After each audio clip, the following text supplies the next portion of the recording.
Tidaklah apa yang kamu berikan kepada orang tuamu kecuali pasti diganti oleh Allah dengan ganti yang jauh lebih besar. Dan kita harus mengimani dan yakin. Itulah harga iman. Mengimani. Walaupun secara logika kita belum ketemu dengan apa yang kita imani.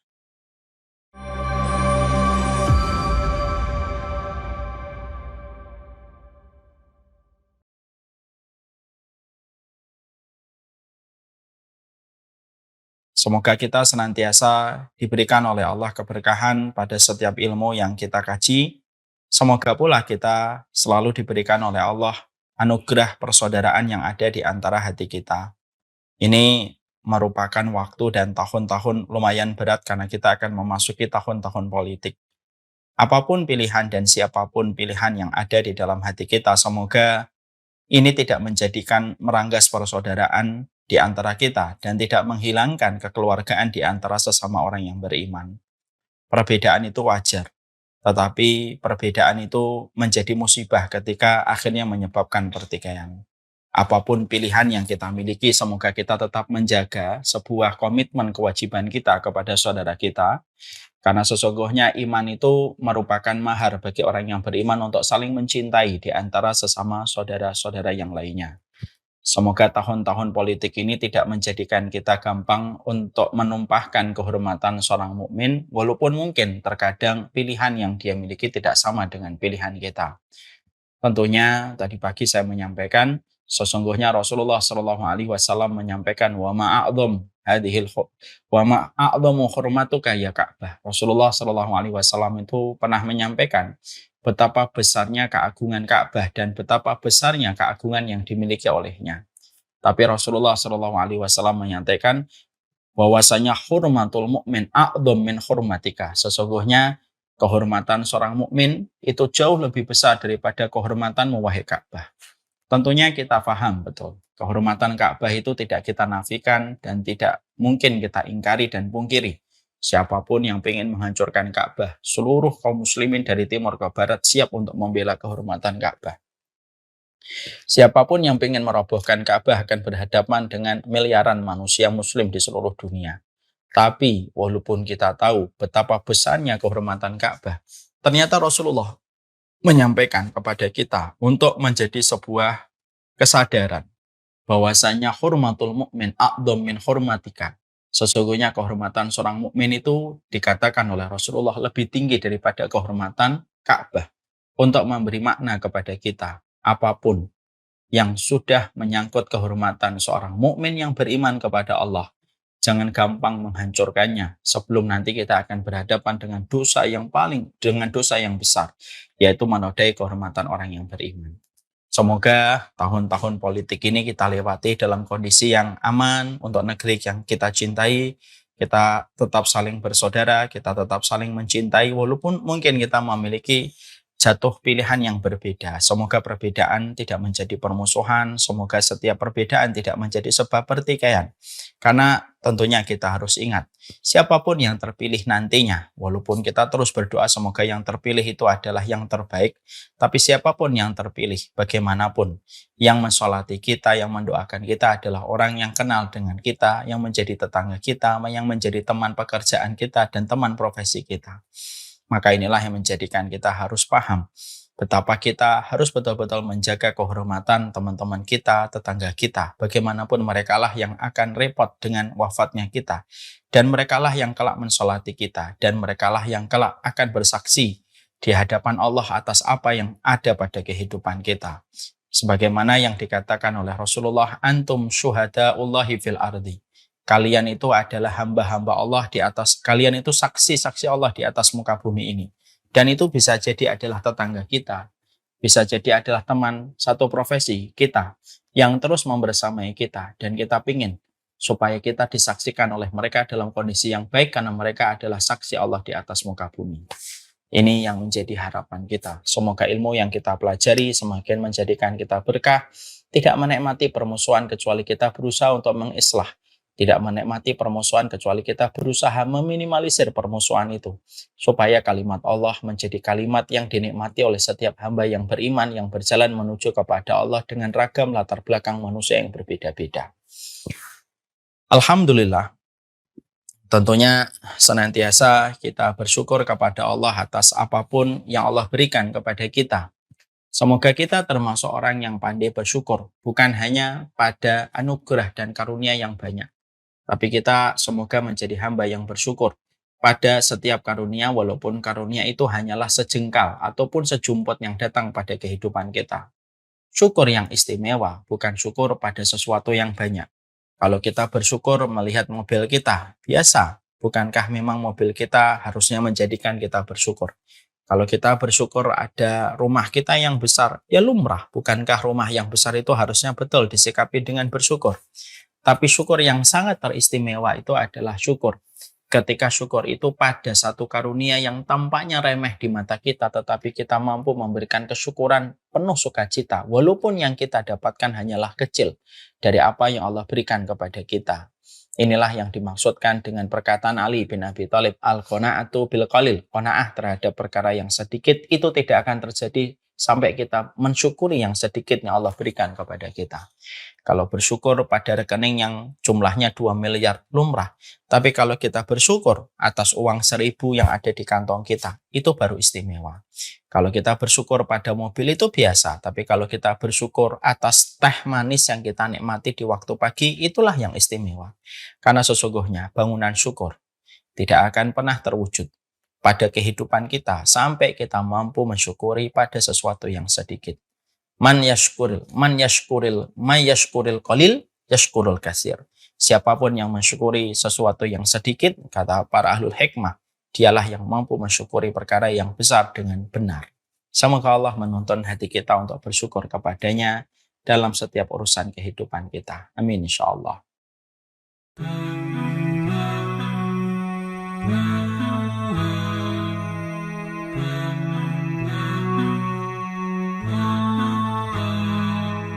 We never knew a love like this before. When you leave it in Allah's plan, He can take you to places you never know. So we leave it all in His hands. He brought me light when I couldn't see, and my deen was incomplete. But that all changed when I met you, to complete half my deed. Barakallah, it's all from above, from the moments that we share. Barakallah, we've come this far, then in Jannah we will share. Barakallah, it's all from above, from the moments that we share. Barakallah, we've come this far, then in Jannah we will share. I will always be there for you, no matter what will be. I know Allah is there for us. His love will always be here. He brought us light when we couldn't see, and our deen was incomplete. Now that's all changed. Now we have each other, completed half our deen. There is a reason why we catch feelings, and our feet haven't touched the ground. Cause I got you and you got me, completing half our deen. Kita pada kesempatan hari ini akan meneruskan tentang bagaimana kita menjadi seorang muslim yang hebat yang memiliki karakter.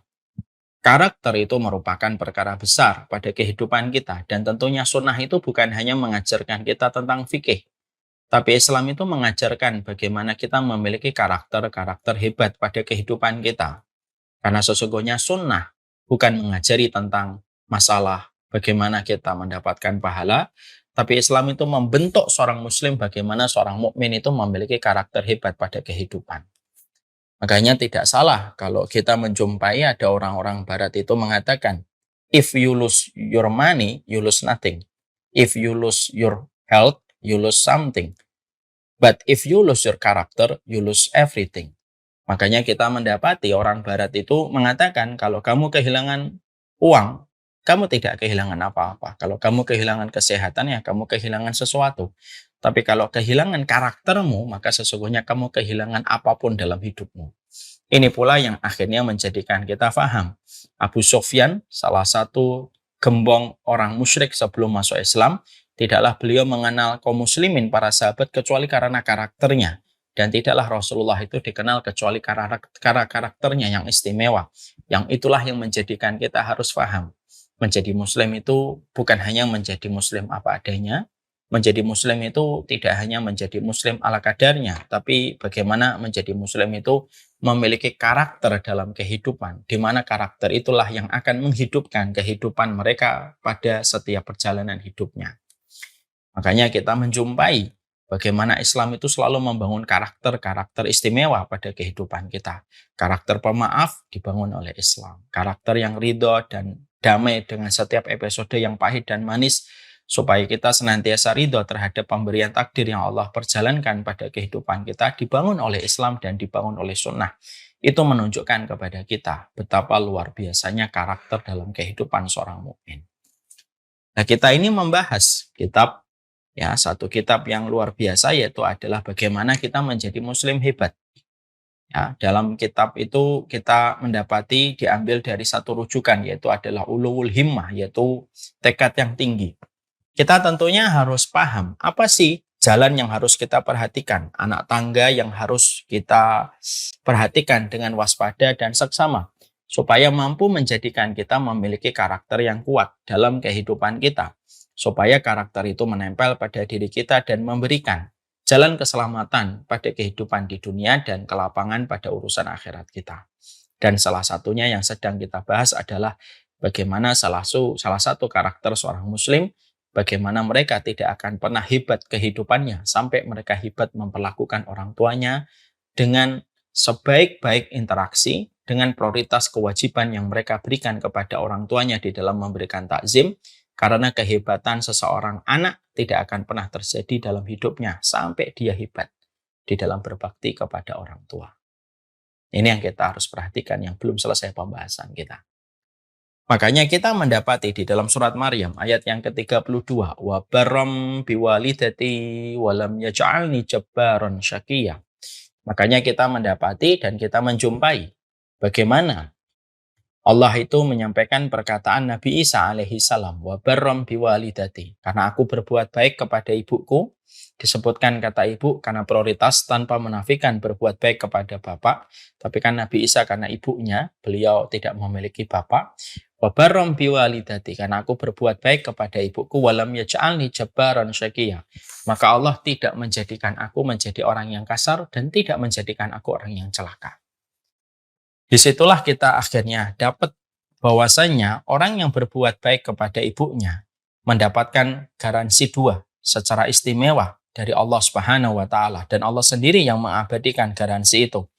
Perkataan garansi itu tidak diwakilkan Allah kepada baginda Nabi Muhammad, tetapi langsung difirmankan oleh Allah di dalam surat Maryam ayat yang ke-32. Karena berbuat baik kepada orang tua itu akan mendapatkan dua perkara besar. Hatimu tidak kasar, dan hidupmu tidak akan celaka, dan jaminan Allah itu tidak pernah salah. Lah inilah yang menjadikan kita akhirnya memperhatikan. Berarti kalau kita menilik pada ayat 32 surat Maryam, kalau ada perkara-perkara yang berantakan pada kehidupan kita, mungkin berantakan kehidupan kita dimulai dari kita berantakan ketika kita memperlakukan orang tua. Tidak rapinya kehidupan kita dengan berbagai macam problematika silih berganti yang tidak selesai-selesai. Setiap problematika ketika kita selesai datang lagi yang baru, sebagaimana gali lubang tutup lubang. Mungkin tidak rapinya kehidupan kita ya disebabkan karena kita tidak pernah rapi hubungan kita dengan orang tua. Dan berbagai macam kemelut yang terjadi dalam setiap kehidupan kita ya terjadi karena kemelut kita bersama dengan orang tua kita, dan kita tidak pernah segera untuk mengobati bagaimana hubungan kita dengan orang tua yang menyebabkan tidak terobatinya penyakit ini pada kehidupan kita, menyebabkan penyakit-penyakit ini tidak pernah hilang di dalam kehidupan sampai kita terus mendapatkan masalah dalam kehidupan kita. Makanya betul kalau kata Rasulullah mengatakan dalam riwayat Muslim, kebaikan yang Allah balas dua kali, kebaikan kepada orang tua, di dunia dibalas, di akhirat dibalas. Sebagaimana dosa yang dibalas oleh Allah dua kali, yaitu adalah dosa kita kepada orang tua. Di dunia dibalas, di akhiratnya pun dibalas. Dan ini harusnya menjadikan kita merenung bahwasanya salah satu faktor kesuksesan yang mungkin tidak pernah dibahas dalam ekonomi makro ataupun mikro, dan mungkin tidak pernah dibahas oleh para pebisnis yang berkiblat kepada paham materialisme dan kapitalisme, yaitu adalah kesuksesan kita dimulai ketika ridho ibu kita dan bapak kita pada kehidupan kita, dan kesulitan kita, walaupun kita pinter, walaupun kita IQ-nya brilian, walaupun kita punya circle dan link yang luar biasa, tapi kalau kita tidak rapi hubungan kita dengan orang tua, tidak akan pernah apapun kelebihan yang kita miliki menjadikan kita mendapatkan keistimewaan dalam hidup. Camkan ini, kata para ulama. Makanya Masya Allah ya, sampai kita menjumpai betapa besarnya pengaruh bagaimana kita berbuat dan bermuamalah kepada orang tua itu bukan hanya kembali feedbacknya kepada kita. Loh, sampai feedbacknya sama anak pun dijadikan oleh Allah, anak dicetak olehnya. Allah mencetak anak kita sebagaimana muamalah dan interaksi kita bersama dengan orang tua kita. Makanya kita mendapati man waqara walidayhi razaqahullahu waladan yuwakkiruhu wa man lam yuwakkiruhu wa man lam yuwakkiruhu ya wa man lam yuwakkirhu. Barang siapa yang dia tidak menghormati orang tuanya, razaqahullahu waladan lam yuwakkirhu. Barang siapa yang dia tidak menghormati orang tuanya, maka Allah memberikan anak yang tidak menghormati dirinya. Sebagaimana ketika dia menghormati orang tuanya, dia akan mendapatkan anak yang menghormatinya. Persis. Dan itu menunjukkan kepada kita tambahan-tambahan bukti di lapangan. Bahwasanya luar biasa bagaimana posisi kita ketika berbakti kepada orang tua dan bagaimana parahnya kehidupan kita ketika tidak berbakti kepada orang tua. Karakter sehebat apapun, tapi tidak tunduk kepada orang tua. Tidak ada manfaatnya karakter itu. Keistimewaan apapun ketika dia ternyata merendahkan orang tuanya, tidak ada yang istimewa. Karena pasti rusak karakter itu. Apabila disertai dengan minusnya, muamalah dan birrul walidain dirinya kepada orang tua. Sekarang setelah kita mengingatkan kembali tentang betapa besarnya hajat orang mukmin yang berkarakter hebat, bahwasanya mereka harus memuliakan orang tua mereka, pertanyaan kita adalah bagaimana kita berbakti kepada orang tua. Kita sudah membahas apa sebab yang menjadikan manusia tidak bisa berbakti kepada orang tua. Kita membahas kelanjutannya, apa yang memaknai definisi dari birrul walidain, karena berbakti kepada orang tua sudah sering kita dengarkan dari berbagai macam forum dan majelis. Pertanyaan kita adalah mengaktualisasi birrul walidain itu bagaimana pada kehidupan kita?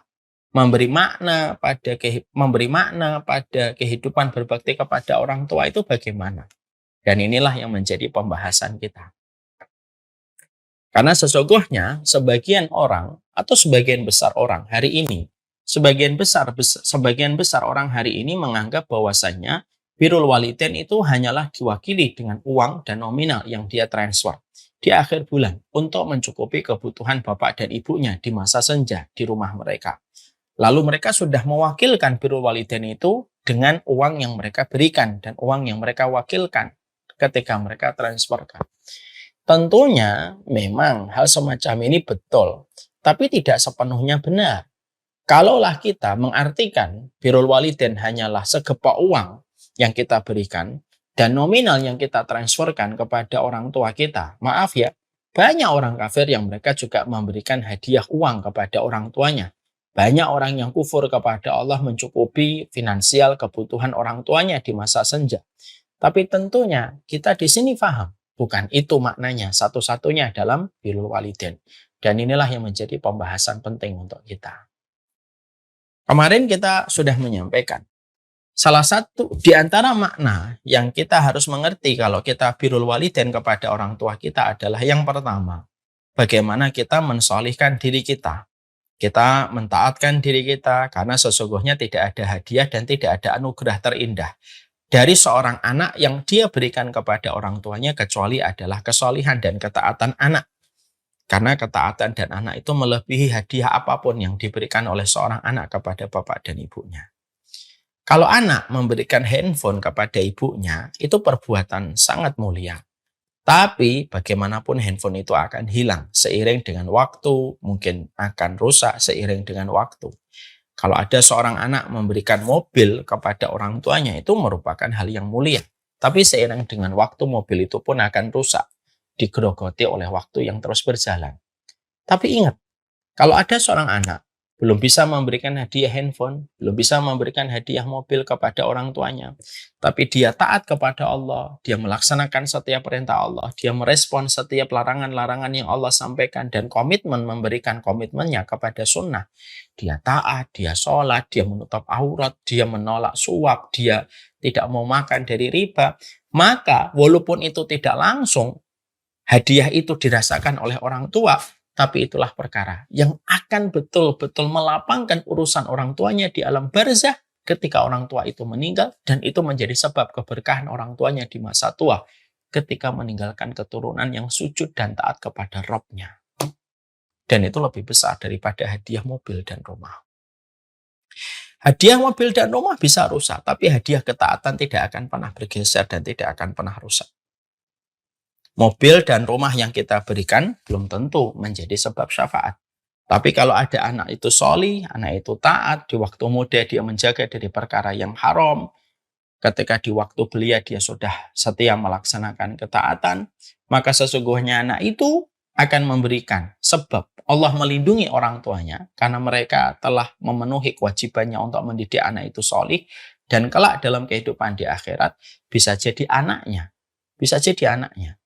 yang akan memasukkan orang tuanya ke surga dengan izin Allah ketika anak itu memberi syafaat kepada orang tua, sebagaimana yang ada di dalam riwayat Muslim. Nah, inilah yang menjadikan kita paham. Kalau ada di antara kita orang tuanya sudah meninggal, ada di antara kita orang tuanya belum meninggal, tapi kita belum bisa ngasih apa-apa, kita belum bisa ngasih haji furoda, kita belum bisa memberikan kepadanya jalan-jalan untuk silaturahmi ke banyak saudara yang bertebaran di Indonesia. Kita belum bisa memberikan hadiah rumah untuknya ketika orang tua kita masih ngontrak. Tidak usah sedih. Ada hadiah yang jauh lebih besar dan lebih dahsyat daripada itu semuanya. Kesolihan dan ketaatan yang kamu lakukan itu jauh lebih berharga. Ada seorang ulama besar ditanya. Ada seseorang memberikan hadiah haji untuk orang tuanya. Tapi anaknya setelah memberikan hadiah haji, anaknya tetap bermaksiat, anaknya tetap berdosa, anaknya tetap melakukan perkara yang tidak bermanfaat. Mungkin membuat konten-konten yang sifatnya justru memberi madarat dan dosa bagi banyak orang. Tapi dia memberikan hadiah haji untuk orang tuanya. Ada lagi satu, ada anak ingin memberikan hadiah haji kepada orang tuanya, tapi tidak mampu karena belum mendapatkan finansial. Tapi anaknya taat, anaknya menutup aurat, anaknya datang ke masjid, dan lain sebagainya. Mana yang paling afdal? Ulama ini menjawab, yang kedua lebih afdal daripada yang pertama. Kenapa? Niatnya dia menghajikan orang tuanya, sudah mendapatkan pahala haji untuk orang tuanya, insya Allah. Yang kedua, bisa jadi memang rezeki anak itu tidak diberikan Allah sekarang.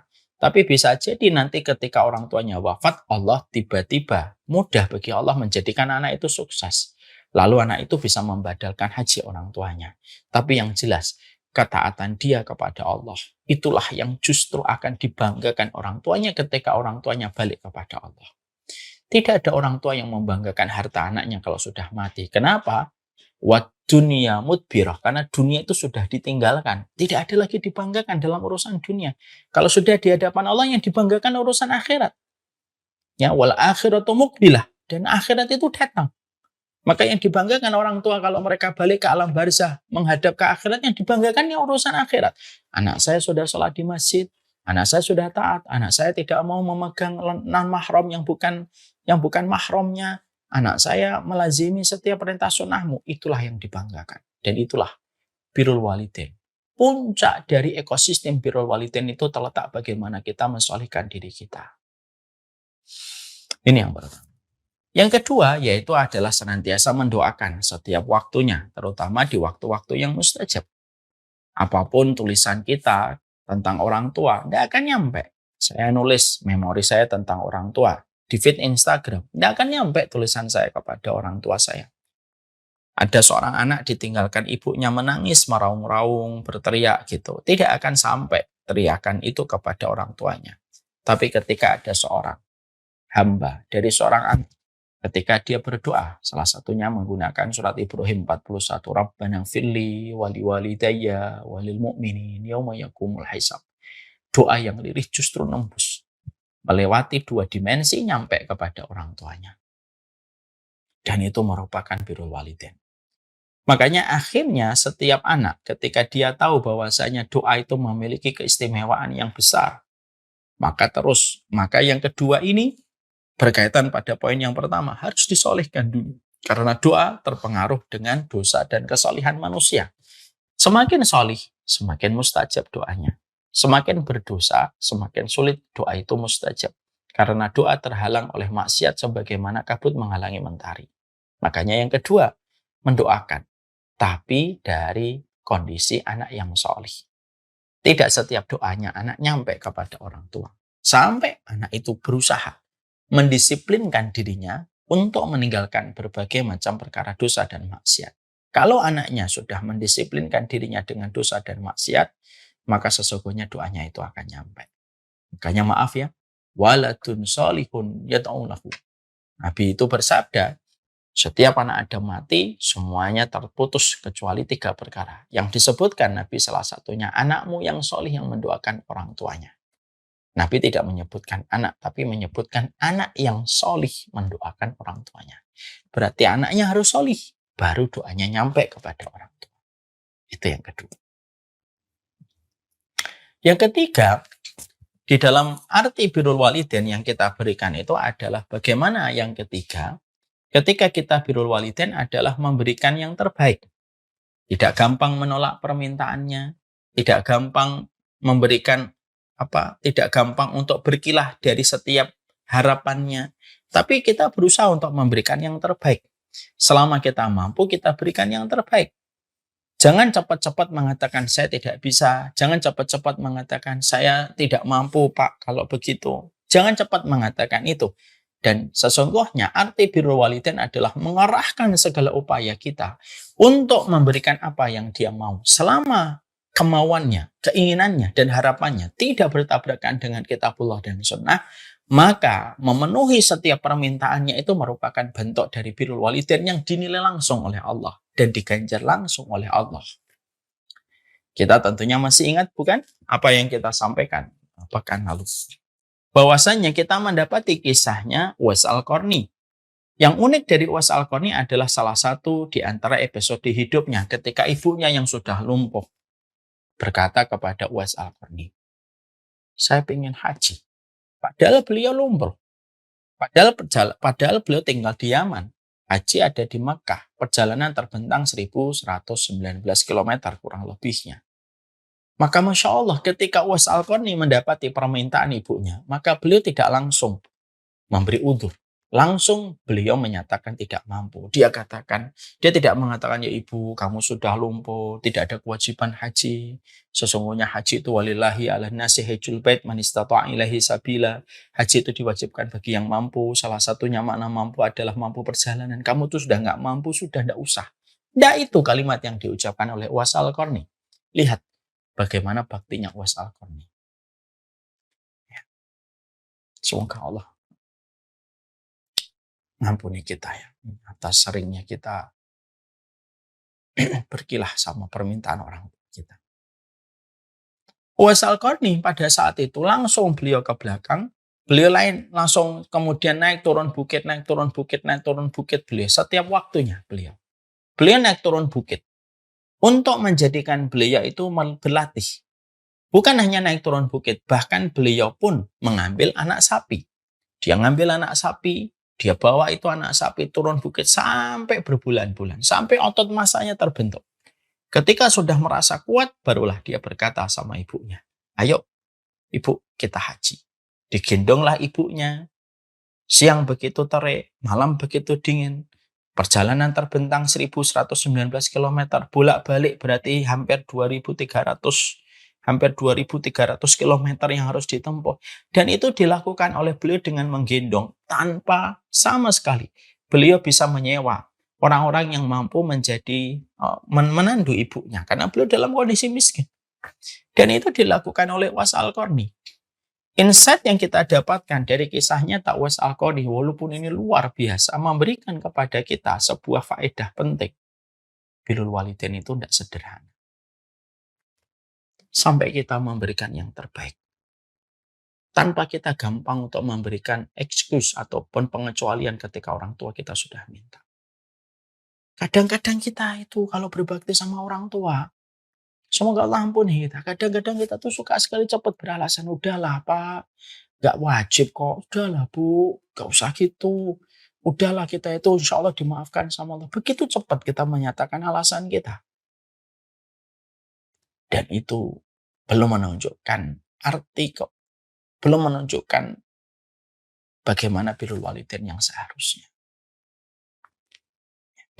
Belum menunjukkan arti birrul walidain yang seharusnya. Ya. Kita juga mendapati sebuah kisah.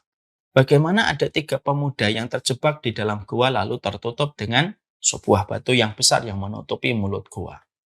Yang menarik adalah ketiga pemuda ini sepakat untuk menyebutkan amal mereka. Supaya mereka berdoa dan Allah menggeser batu besar yang menutupi mulut gua. Maka mereka berdoa. Salah satunya yang unik, yang ada kaitannya dengan birrul walidain. Ada salah satunya yang berkata kepada Allah, "Ya Allah, saya ini adalah seseorang yang mencari kayu dan ranting di pinggir hutan. Saya punya kebiasaan, saya selalu memberikan air susu kepada ibu dan bapakku sebelum aku memberikan air susu. Sebelum aku memberikan air susu kepada anak-anakku dan keluargaku. Nah, satu malam, aku mendapati bagaimana aku terlambat aku balik pulang karena aku terlalu masuk ke dalam hutan. Aku balik ketika orang tuaku sudah tidur. Lalu aku pegang itu, air susu itu. Lalu aku tunggu orang tuaku bangun dari tidurnya. Walaupun anak-anakku merengek, menangis meminta air susu itu, aku tidak mau berikan air susu ini sampai aku minumkan dulu kepada orang tuaku. Anak-anakku sampai sepanjang malam nangis. Ketika menjelang pagi, barulah orang tuaku bangun. Aku minumkan air susu itu dan aku baru minumkan kepada anak-anak. Masya Allah ya. Kadang-kadang logika orang kalau sudah betul-betul memprioritaskan orang tua, logika mereka itu tidak bisa dipahami sama mereka yang tidak memiliki logika tentang berbakti kepada orang tua. Kalau kita, mungkin sebagian dari kita mengatakan, apa sih susahnya ngasih air susu dulu sama anak? Nanti baru setelah itu kasihkan kepada orang tuanya. Simple, gak usah dibuat rumit, tidak usah dibuat ribet. Mungkin sebagian dari kita berkomentar semacam itu. Ya. Kan kita hidup pada zaman orang itu gampang komen tanpa memikirkan di balik setiap komennya.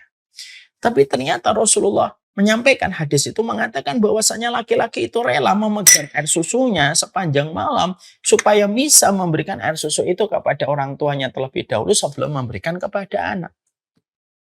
Dan ternyata itu didengar oleh Allah, disukai oleh Allah, dicintai oleh Allah sampai Allah menggeser batu itu sedikit sebelum ketiga-tiganya akhirnya diselamatkan oleh Allah dari gua itu. Kadang-kadang itulah yang menjadikan kita berbakti kepada orang tua itu terkadang mengorbankan zona nyaman kita selaku anak. Karena kita harus memenuhi apa yang mereka inginkan dan kita tidak. Dan kita jangan sampai gampang-gampang memberikan udzur atas ketidakmampuan kita. Padahal kita belum berusaha. Maka tidak akan dikatakan birrul walidain sampai usaha betul-betul kita peras untuk kita berikan kepada orang tua. Lalu akhirnya orang tua mendapatkan apa yang mereka inginkan selama keinginan mereka tidak bertentangan dengan syariat. Maka itulah arti dari birrul walidain. Nah, kadang-kadang banyak comfort zone yang harus kita korbankan. Tapi itulah konsekuensi logisnya. Gak main-main, makanya berbakti kepada orang tua itu pintu tengahnya surga. Mim ausati babil jannah. Pintu tengahnya surga dan pintu tengah itu artinya yang paling indah. Pintu tengah itu artinya yang paling indah. Berarti akhirnya ada main-main di situ. Dan ketika kita mendapati bahwasanya orang tua itu merupakan pintu tengahnya surga. Orang tua itu kalau dia dikatakan oleh Nabi sebagai pintu tengahnya surga berarti ya konsekuensinya tidak ringan. Apakah jalan surga itu jalan yang lempeng dan gampang? Bukan, dia jalan yang berliku dan terjal. Apakah jalan ke surga itu berkarpetkan karpet merah permadani atau penuh dengan duri? Penuh dengan duri, dan salah satunya itu yang kita dapatkan ketika kita memberikan kepada orang tua kita. Dan itu yang ketiga. Yang keempat, di antara bentuk birrul walidain yang terbaik itu adalah ketika kita senantiasa menjadi temannya. Menjadi temannya, mendengarkan apa yang dikisahkan, mendengarkan apa yang dikeluhkan, mendengarkan dengan lapang dari apa yang diceritakan, walaupun itu bisa berulang-ulang, diulang kembali karena sebab lupanya mereka dan pikunnya mereka untuk menceritakan peristiwa yang sudah diceritakan diulang-ulang kembali. Para ulama mengatakan, banyak orang yang mampu memberikan nafkah kepada orang tuanya, mampu memberikan harta kepada orang tuanya.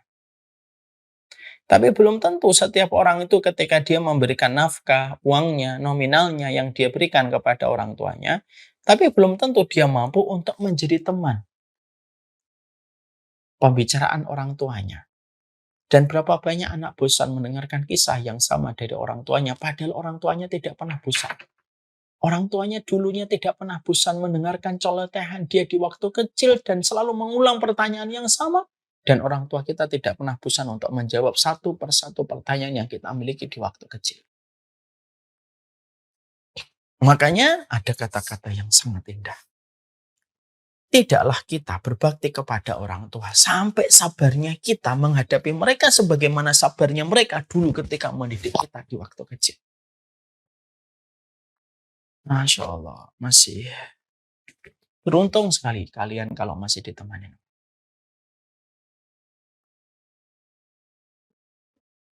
Jadi di situ kita mendapatkan tidak akan lurus, tidak akan tegak. Birrul walidain manusia tidak akan tegak birrul walidain, tidak akan tegak birrul walidain. Manusia kepada orang tuanya sampai sabarnya anak kepada orang tua di masa senja sebagaimana sabarnya seorang bapak dan ibu ketika mendidik anak. Makanya tidak mengherankan kalau balasannya itu langsung surga. Makanya tidak mengherankan kalau orang yang gagal mendapatkan surga ketika mendapati orang tuanya ketika tua didoakan celaka oleh malaikat. Ragima anfu. Man adraka abawahi ingdal kibari falam yadkhulil jannah. Celaka sekali, celaka betul.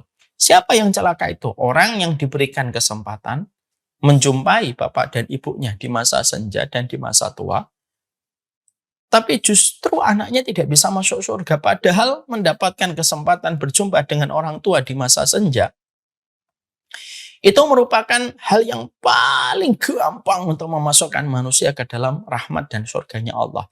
Kok sampai manusia tidak bisa mengambil jalan itu tuh kebangetan sekali. Saking kebangetannya ketika melampaui batas, para malaikat mendoakan celaka Muhammad kalau ada umatmu yang semacam itu. Maka akhirnya menemani mereka. Jangan siksa mereka dengan ruang kerinduan. Jangan paksa mereka, jangan siksa mereka dengan kesibukan kita, dengan media sosial. Jangan siksa mereka dengan berbagai macam hal yang selalu menyibukkan kita dari hobi-hobi kita. Yang sampai akhirnya menjadikan kita lupa ada orang tua yang menunggu kita untuk mendengarkan kisah-kisah yang mereka ingin tuangkan sebelum mereka berpulang kepada Allah. Mereka itu pengen pulang. Mungkin banyak orang tua juga tidak mau untuk ngerepotin anak. Berapa banyak orang tua sering berkata, saya lebih baik nanti kalau saya tua, saya nggak mau ngerepotin anak saya. Berapa banyak orang tua yang tulus berdoa semacam itu kepada Allah. Walaupun mereka pun kalau merepotkan orang tua, itu logik dan fitrah anak itu membalas orang tuanya. Tapi saking tulusnya orang tua.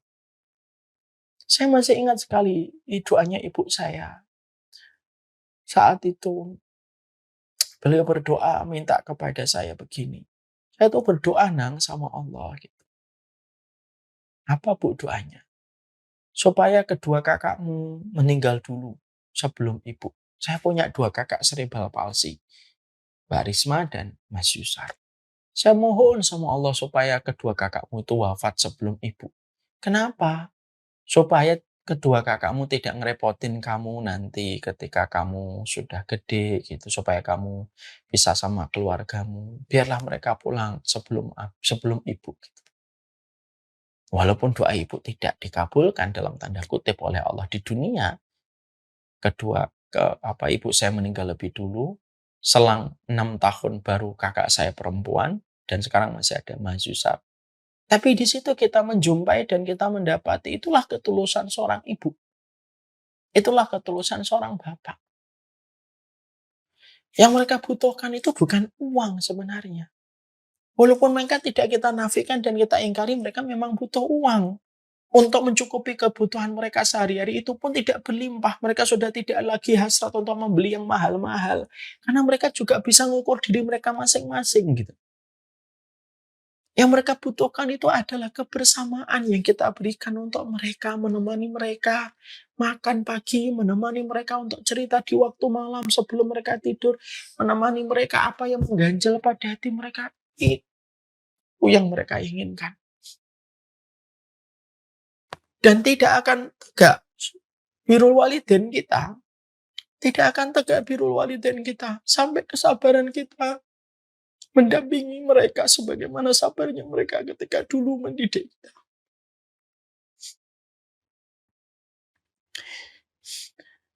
Itu arti birrul walidain untuk itu.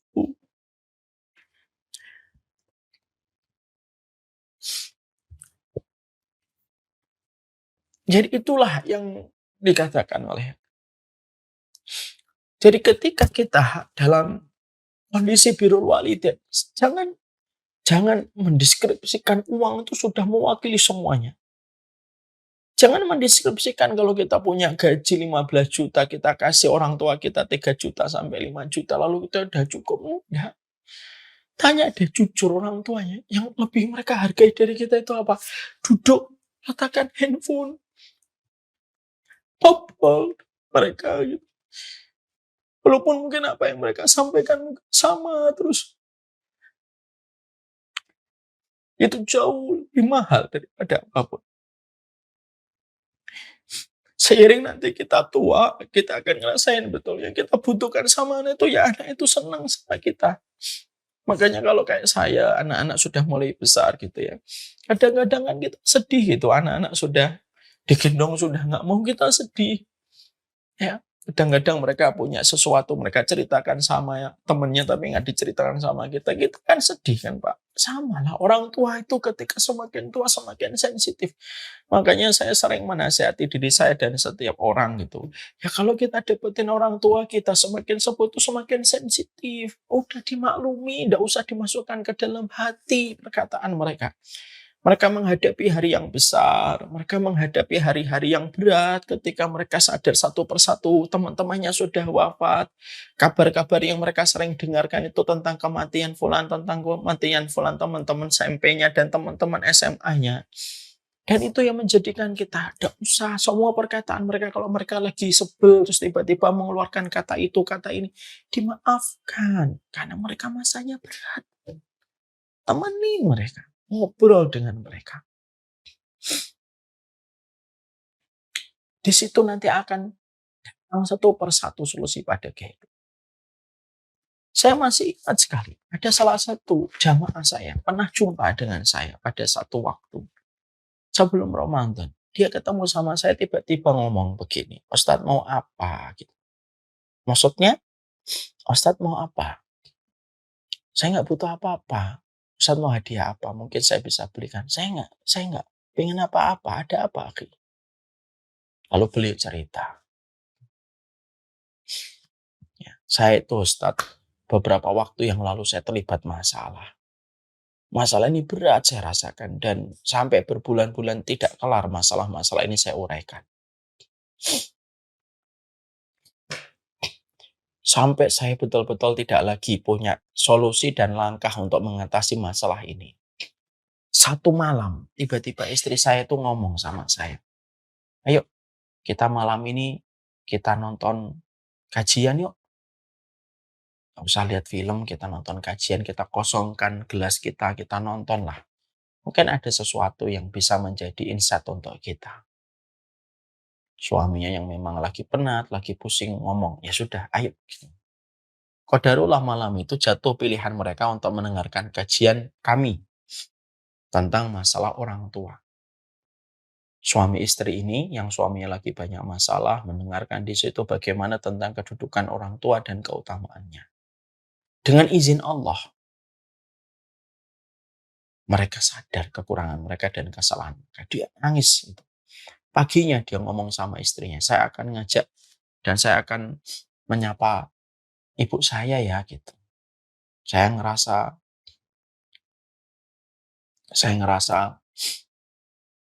banyak kekurangan dengan ibu saya gitu. Istrinya mengizinkan, sudah sana kembali mendekat sama ibu.